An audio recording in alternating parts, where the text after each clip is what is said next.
১ নং ওয়ার্ডের বন্যার্তদের মাঝে ত্রাণ সহায়তা প্রদান।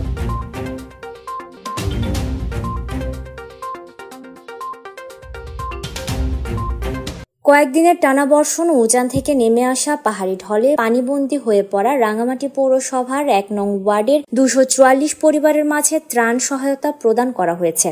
বৃহস্পতিবার বিকেলে রিজার্ভ বাজারে কাউন্সিলরের ব্যক্তিগত কার্যালয়ে এই ত্রাণ বিতরণ করা হয়।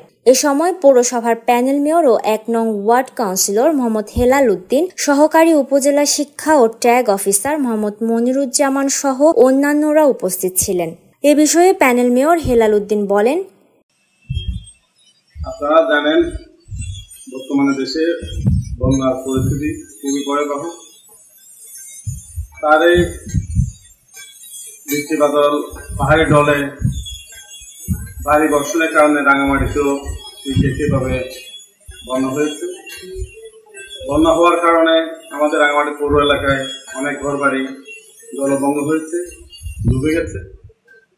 তো আমরা রাঙামাটি জেলা প্রশাসনের পক্ষ থেকে আমার ওয়ার্ডে ১ নং ওয়ার্ডে আমি ২৪৬ জনের ১০ কেজি করে ২৪৬০ কেজি চাউল বরাদ্দ পেয়েছি।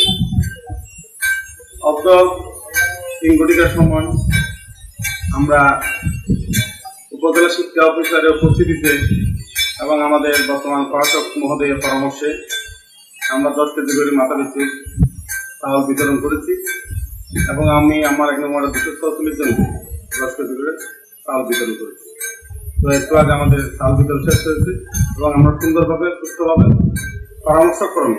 পরামর্শক্রমে এবং জেলা প্রশাসক মহোদয়ের নির্দেশক্রমে যেটুকু যাওয়ার কথা ছিল সেইভাবে আমরা সুন্দরভাবে বিতরণ করি।